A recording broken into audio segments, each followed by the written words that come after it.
ఈ యొక్క deputy chief minister ఈ చీఫ్ మినిస్టరు నవ్వడం చూస్తే ఇంత దౌర్భాగ్యమైనటువంటి వ్యక్తి మనకు ముఖ్యమంత్రిగా ఉండాడా అనిపిస్తోంది.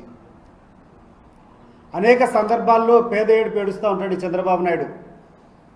మమ్మల్ని ఘోరంగా అవమానించినారు, మా భార్యలను తిట్టినారు, మా కుటుంబాలను అనవసరంగా వచ్చి రోడ్డు మీదకి ఏడ్చినారు, చాలా నీచంగా సంస్కారం లేకుండా ఈ యొక్క వైఎస్ఆర్ కాంగ్రెస్ పార్టీ నాయకులు వ్యవహరిస్తున్నారనేటువంటి మాటలు చాలా సందర్భంలో ఈ deputy chief minister Pawan Kalyan నోట్లో నుంచి ఈ యొక్క చీఫ్ మినిస్టర్ చంద్రబాబు నాయుడు నోట్లో నుంచి మనం విన్నాం. ఎందుకు మాట్లాడడం లేదంటే అవి చెప్పుకోవడం మాకు సిగ్గుచేటు. ఇటువంటి వెధవలు ఏమన్నా చేస్తే దాన్ని మళ్ళా పబ్లిసిటీ ఇవ్వాలని చెప్పి మేమనుకుంటాం. కానీ మీ యొక్క తెలుగుదేశం, మీ యొక్క జనసేన వంటి నాయకులు మీకు సిగ్గు లేదు, మానం లేదు. మీ భార్యను తిట్టేట్టు మీరు గొప్పగా చెప్పుకుంటారు. ఆ సంస్కృతి మాకు లేదు. మేము చెప్పుకోం, వాడమ్మ వాడు ఎవడో వెదవడో మాట్లాడితే వాడి కర్మకు వాడిని ఫోన్ చెప్పి మొదలు పెడతాం. అవి చూపించి మీరేమో ఒకవైపు సానుభూతి పొందాలని ప్రయత్నం చేస్తారు, ఒకవైపు మాకు సభ్యత లేదని చెప్పి మీరు చూపించే ప్రయత్నం చేస్తారు, ఒకవైపు సింపతి పొందేదాన్ని మీరు ప్రయత్నం చేస్తారు. మాకున్నటువంటి హుందాతనం ఏంటంటే ఎవడైనా చౌకబారుగా వాడు వివరిస్తే అటువంటి వెదవడిన ప్రవర్తిస్తే అవి మళ్ళా మనం చెప్పుకోవడం మనకే సిగ్గుచేయడం చెప్పి దాని గురించి మేము పట్టించుకోకుండా పోవడం, దాన్ని ఆసరాగా తీసుకొని ఈరోజు మా పార్టీ క్యాడర్లను, మా పార్టీ లీడర్లను అసభ్యతకు మారుపేరుగా మీరు ప్రచారం చేస్తున్నారు, అశ్లీలకు మారుపేరుగా మా పార్టీ లీడర్ని ప్రొజెక్ట్ చేస్తున్నారు.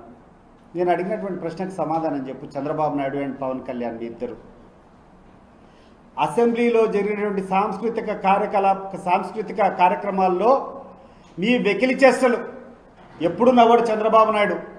ఏ రోజు కూడా నవ్విన పాపాన పోలే.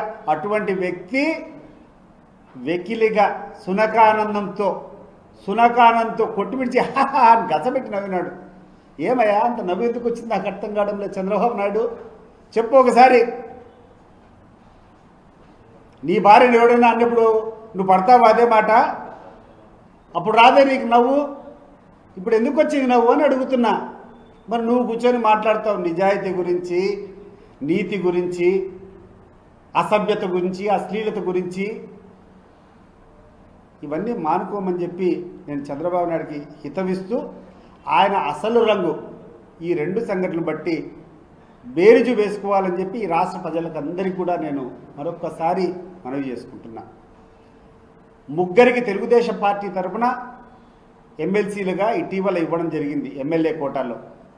ఆ ముగ్గురిలో కావలి గ్రీష్మ అనేటువంటి అమ్మాయి ఆమెకు ఉన్నటువంటి అర్హత అంతా తొడగొట్టి వైఎస్ఆర్ కాంగ్రెస్ పార్టీ లీడర్లను నాయకులు నా కొడకల్లారా లాగి కొడతా అని చెప్పి తొడగొట్టేటువంటి అమ్మాయికి నువ్వు ఎమ్మెల్సీ ఇవ్వడం ద్వారా నువ్వు ఏ రకమైనటువంటి సందేశాన్ని ఈ రాష్ట్ర ప్రజలకు ఇవ్వదలుచుకున్నావు చంద్రబాబు నాయుడు గారు? నువ్వు చెప్పు. నంబర్ 1. నంబర్ 2, ఈ రాష్ట్రంలో అనేక మంది, ఎస్పెషల్లీ ఈ జిల్లాలో, ఈ రాయలసీమలో అనేక మంది రెడ్డి కులంలో బాగా చదువుకునేటువంటి వ్యక్తులు ఉన్నారు, క్వాలిఫైడ్ పర్సన్స్ ఉన్నారు, రాజకీయాల్లో అనేక పర్యాలు గెలిచినటువంటి వాళ్ళు ఉన్నారు. వాళ్ళను పక్కన పెట్టి ఒక పోలీసు వాహనాన్ని దహనం చేసేటువంటి, కాల్చేటువంటి వ్యక్తికి, ఆ కేసులో 3 నెలలు పరారైనటువంటి వ్యక్తికి మంత్రి పదవి ఇవ్వడం ద్వారా నువ్వు ఏ రకమైనటువంటి సందేశాన్ని ఇవ్వాలనుకున్నావో ఈ రాష్ట్ర ప్రజలకు అందరికీ క్లారిటీ ఇవ్వాల్సిందిగా నేను కోరుకుంటున్నాను.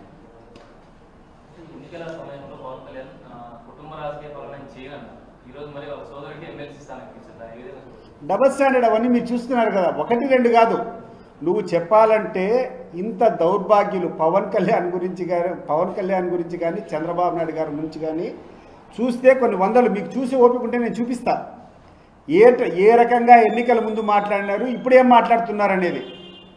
నరేంద్ర మోడీ గురించి చంద్రబాబు నాయుడు ఎన్నికల ముందు ఏం మాట్లాడినాడు, ఎన్నికల తర్వాత ఏం మాట్లాడినాడు. నరేంద్ర మోడీని ఎంతగా తూలనా అన్నాడు ఆ రోజు, ఈరోజు ఎంతగా పొగుడుతున్నాడో చంద్రబాబు నాయుడు గారే చెప్పాలా, వేరే వాళ్ళు కాదు. చంద్రబాబు నాయుడే చెప్పాలా, దానికి పవన్ కళ్యాణే చెప్పాలా. సనాతన ధర్మం గురించి ఏ రకంగా మాట్లాడినాడు, ఆయన నోటితోనే కూర్చొని మా అమ్మ దీపం వెలిగించుకొని హారతి ఇచ్చేదాన్ని దీపం ఇస్తే మా నాయన సిగరెట్ కాల్చుకున్నాడు దాంట్లోంచి అని చెప్పినటువంటి వ్యక్తి ఈరోజు కూర్చొని సనాతన ధర్మం మా ఇంట్లో పొద్దున్నే లేస్తానే రామాయణ పారాయణం తప్ప రామనామం తప్ప ఇంకోటి లేదని చెప్తాడు. ఒకటి కాదు, రెండు కాదు, సోషల్ మీడియాలో అన్ని రకాలుగా ఉన్నాయి. ఇవన్నీ పక్కన పెట్టండి. నేను స్పెషల్గా ఈరోజు మాట్లాడదలుచుకునేది దీని మీదనే. నిన్న సాంస్కృతిక కార్యక్రమాలు ప్రభుత్వ డబ్బుతో పెట్టేటువంటి కార్యక్రమం అది. ఆ కార్యక్రమంలో కూడా ఒక లీడర్ను కూర్చొని అపహాస్యం చేసేదానికి, ఈ రకమైనటువంటి చౌకబారు ప్రకటన చేసేదానికి ఎవడిచ్చాడు మీకు పర్మిషన్ అని నేను చెప్పి అడుగుతున్నా. దీని ద్వారా నువ్వు ఏ రకమైనటువంటి సందేశాన్ని ఇవ్వాలనుకున్నావు ఈ రాష్ట్ర ప్రజలకు నేను అడుగుతున్నాను. దాన్ని నీ క్యారెక్టర్ ఏంది, నీ మనస్తత్వం ఏంది, నీ యొక్క క్యారెక్టర్ ఏందని దీన్ని బట్టి అర్థమవుతోంది. దాన్ని నువ్వు చెప్పుకో ఇప్పుడు ప్రజలకు. నేను అడుగుతున్నా దీన్ని. ఈ ప్రశ్నకు నువ్వు సమాధానం చెప్పు. నువ్వు ఎందుకు వెకిలి నవ్వావు, నీ వెకిలి చేస్తులు, నీ సునకానందానికి అర్థమేంది? ఒక నాయకుడిని కూర్చొని 11 గాడు అంటావా? 11 గాడు అనేటువంటి గాండుగాళ్ళకు నేను చెప్తున్నా, ఎవడి పేరు చెప్తే మీరు ఉచ్చబోసుకుంటారో, ఎవడి పేరు చెప్తే మీకు నిద్ర కూడా రాదో, ఎవడి పేరు చెప్తే ఈ రాష్ట్రంలో మీకు చేతగాక ఉన్నటువంటి 116 మంది కలిసి ఒకటే పోరాడాడు ఆయనయ్య జగన్మోహన్ రెడ్డి. మీ విష ప్రచారాలు, మీరు చేసేటువంటి ఈ యొక్క పనికిరాని పనులన్నీ తీసుకొని మీకున్నటువంటి మీడియాలో మీరు చేసేటువంటి దుష్ప్రచారాన్ని నమ్మి ఒకసారి ఇచ్చినారు మీకు అధికారం. మీరు ఇచ్చినటువంటి ఫాల్స్ ప్రామిసెస్, మీరు చెప్పినటువంటి తప్పుడు వాగ్దానాలు, మీరు చేసేటువంటి ఒకసారి నమ్మి చేశారు. ఈరోజు తెలుస్తుంది. ఈరోజు అసెంబ్లీ లేకుంటే రాజీనామా చేసుకుంటే